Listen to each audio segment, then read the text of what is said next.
Assalamualaikum warahmatullahi wabarakatuh.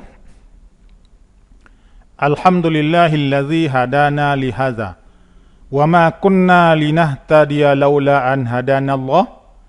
Asyhadu an la ilaha illallah wa asyhadu anna Muhammadan abduhu wa rasuluh la nabiyya ba'dah. Kembali kita bertemu, siswa sekalian. Apa kabar? Apakah Ananda sehat-sehat saja? Mudah-mudahan Allah Subhanahu wa taala selalu melindungi kita. Amin ya rabbal alamin. Kali ini kita akan membahas sunnah atau hadis sebagai sumber hukum Islam kedua. Pengertian sunnah dan hadis. Jika dalam kitabullah tidak ditemukan, saya akan menyelesaikan perkara dengan sunnah. Demikianlah jawaban Muaz bin Jabal ketika ditanya oleh Rasulullah SAW pada waktu Muaz akan berangkat ke Yaman untuk berdakwah. Artinya, sunnah menduduki peringkat kedua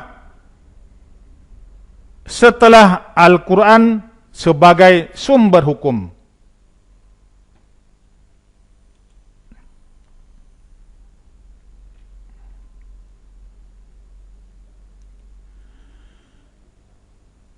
Secara bahasa, arti sunnah adalah jalan, tabiat, peri kehidupan.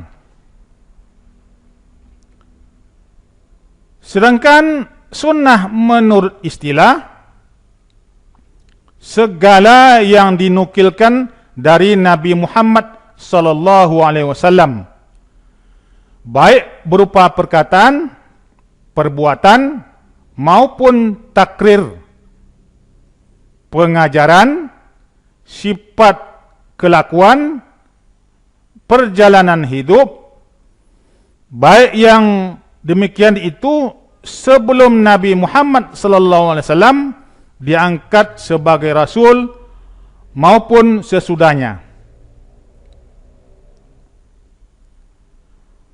Hal-hal yang termasuk dalam sunnah tidak semua dapat dijadikan sumber-sumber hukum. Yang dimaksud dalam pembahasan ini adalah sunnah yang dijadikan dasar pengambilan hukum. Oleh karena itu, dalam usul fiqh lebih sering dipakai istilah hadis daripada sunnah. Definisi tersebut mencakup berupa unsur pokok. Pertama, perkataan Rasulullah SAW. Kedua, perbuatan Rasulullah SAW. Ketiga, takrir Rasulullah SAW. Keempat, pengajaran Rasulullah SAW kepada para sahabat. Kelima, sifat-sifat Rasulullah SAW. Keenam, akhlak Rasulullah SAW. Ketujuh, perjalanan hidup Rasulullah SAW.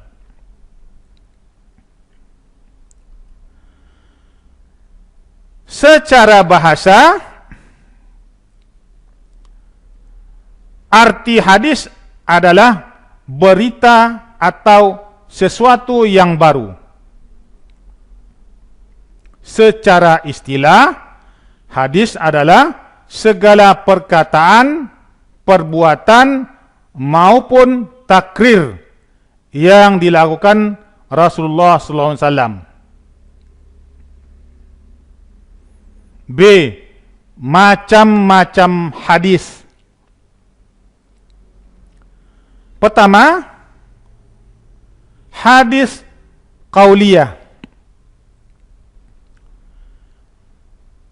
Hadis qauliyah yaitu perkataan Rasulullah SAW yang menjelaskan hukum-hukum agama dan maksud isi Al-Quran, serta berisi peradaban, hikmah, ilmu pengetahuan, dan juga menganjurkan akhlak yang mulia. Ciri-cirinya memakai kata qala atau yaqulu.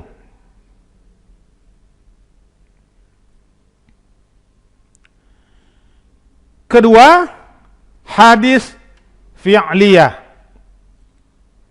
Apa itu hadis fi'liyah? Yaitu perbuatan Rasulullah SAW yang menjelaskan cara melaksanakan ibadah. Misalnya cara sholat, cara haji, cara berwudu, dan sebagainya. Ciri-cirinya memakai kata kana atau yakunu. Yang ketiga, hadis takririyah. Apa itu? Yaitu berdiam dirinya Rasulullah SAW ketika melihat suatu perbuatan dari para sahabat. Baik perbuatan tersebut dikerjakan di hadapan Rasulullah SAW atau tidak. Akan tetapi berita mengenai perbuatan tersebut sampai kepada Rasulullah SAW. Ciri-cirinya memakai kata alima atau ya'lamu.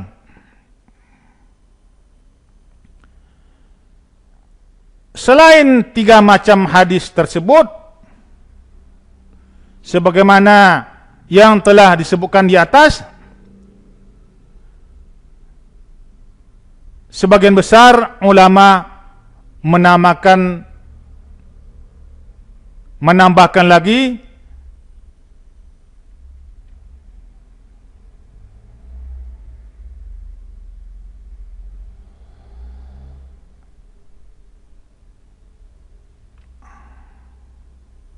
yaitu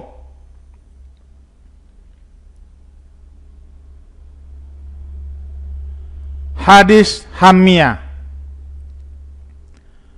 yaitu sesuatu yang dikehendaki Rasulullah SAW akan tetapi belum sempat terlaksana. Contohnya adalah puasa pada tanggal 9 Muharram.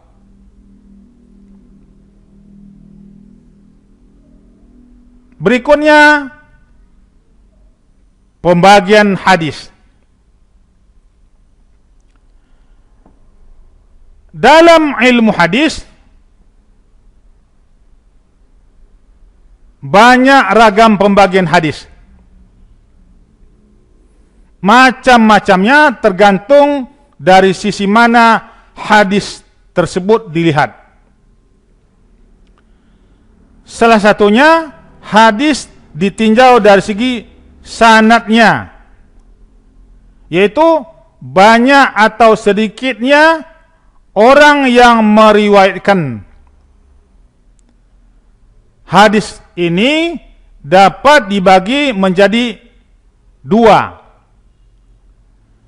Pertama, hadis mutawatir, yaitu hadis yang diriwayatkan oleh banyak orang tentang sesuatu yang dipercaya oleh panca indera yang menurut kebiasaannya. mereka tidak mungkin berbuat dusta dikarenakan banyaknya jumlah mereka. Kedua, hadis ahad, yaitu hadis yang diriwayatkan oleh beberapa orang akan tetapi tidak mencapai tingkatan mutawatir. Hadis ahad ditinjau dari segi kualitasnya dapat dilihat dari mutu periwayatan atau sifat orang-orang yang meriwayatkannya.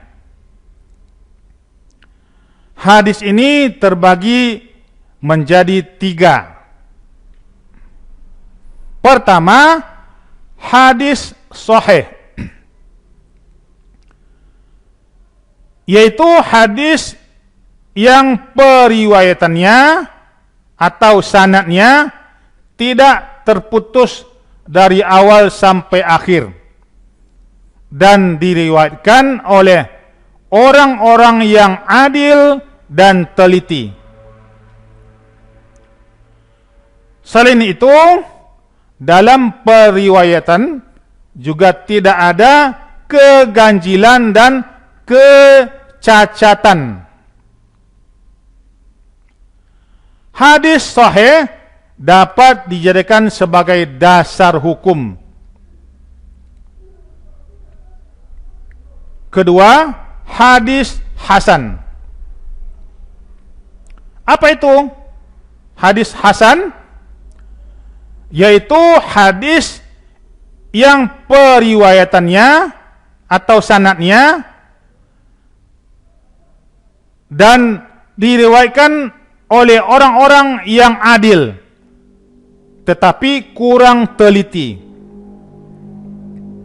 Meskipun tidak ada keganjilan atau kecacatan hadis hasan, masih dapat dijadikan sebagai dasar hukum. Ketiga, hadis dhaif, yaitu hadis yang tidak lengkap syaratnya, yakni tidak memenuhi syarat yang terdapat dalam hadis sahih dan hadis hasan. Hadis ini berbeda-beda tingkat kelemahannya, tergantung pada jauh dan dekatnya kepada syarat-syarat hadis sahih. Hadis dhaif tidak dapat dijadikan hujjah. Berikutnya, fungsi hadis terhadap Al-Quran. Dalam menetapkan hukum, antara Al-Quran dan hadis saling berhubungan. Al-Quran tanpa hadis, hukumnya sulit untuk dilaksanakan. Karena Al-Quran berisi aturan yang sangat lengkap, tetapi bersifat global dan membutuhkan penjelasan, yaitu penjelasan dari hadis.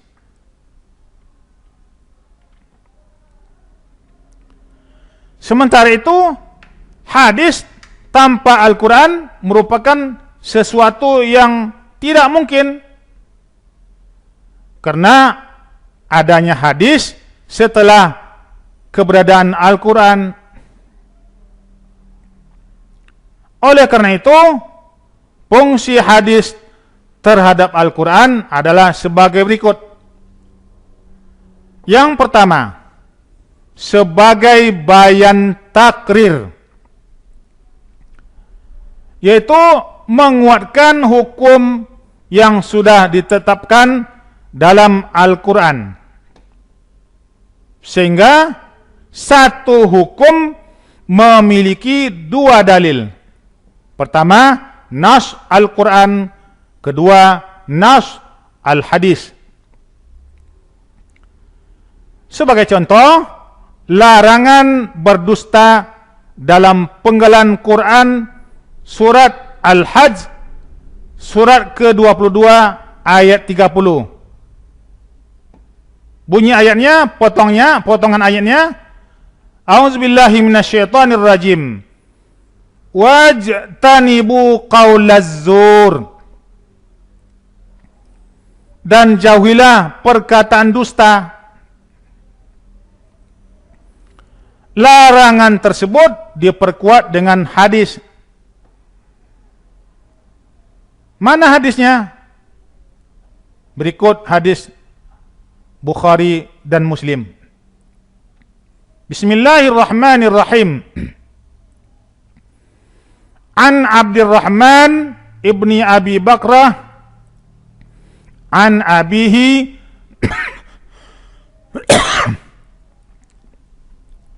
radhiyallahu anhu qala an-nabiy sallallahu alaihi wasallam ala unabbiukum bi akbaril kabairi salasan qalu bala ya Rasulullah qala al-isyraku billahi wa uququl walidaini. Wa jalasa wa kana muttaki'an faqala ala wa qawlu zuri. Qala fama zala yukarriruha hatta qulna laitahu sakata. Rawahul Bukhari wa Muslim. Artinya, dari Abdurrahman bin Abi Bakrah, dari bapaknya radhiyallahu an, ia berkata, Nabi sallallahu alaihi wasallam bersabda, perhatikanlah wahai para sahabat, maukah aku tunjukkan kepada kalian dosa-dosa yang paling besar? Beliau sallallahu alaihi wasallam mengatakan 3 kali. Kemudian para sahabat mengatakan, tentu wahai Rasulullah. Beliau sallallahu alaihi wasallam bersabda, syirik kepada Allah, durhaka kepada kedua orang tua. Sebelumnya beliau bersandar, lalu duduk dan bersabda, perhatikanlah dan perkataan palsu atau perkataan dusta. Beliau selalu mengulanginya sampai kami berkata, seandainya beliau berhenti. Hadis riwayat Bukhari dan Muslim. Kedua, sebagai bayan tafsir, yaitu memberikan rincian dan penjelasan terhadap ayat-ayat Al-Quran yang masih bersifat umum atau global. Misalnya, ayat Al-Quran yang memerintahkan sholat, menunaikan haji, atau membayar zakat.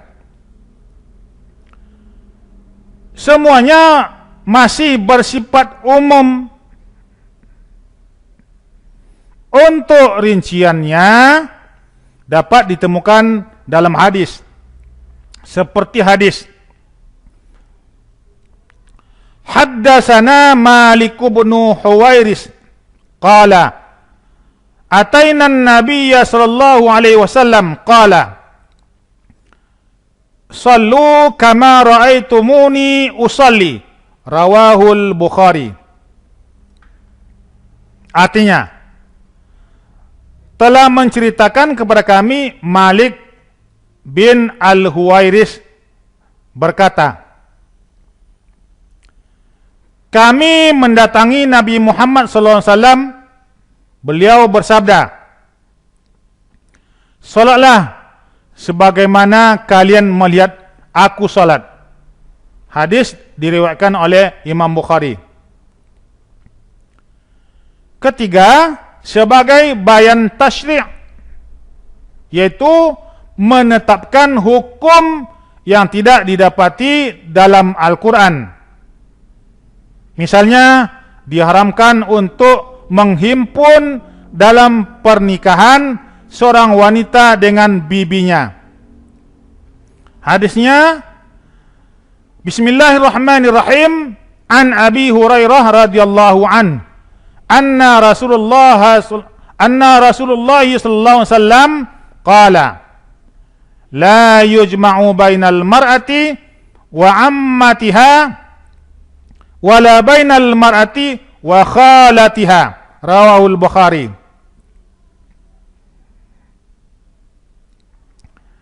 Artinya, dari Abu Hurairah radhiyallahu an, bahwa Rasulullah SAW bersabda, seorang wanita tidak boleh dimadu dengan bibinya, baik dari jalur ibu atau ayah. Hadis riwayat Bukhari. Sampai di sini dulu materi kita. Lain kali insyaallah kita sambung. Sebelum pertemuan kita ini kita tutup, marilah kita baca doa akhir majlis. Subhanakallahumma wa bihamdika asyhadu an la ilaha illa anta astaghfiruka wa atubu ilaih. Terima kasih atas perhatiannya. Jazakumullahu khairan katsira. Wabillahi taufik wal hidayah. Wassalamualaikum warahmatullahi wabarakatuh.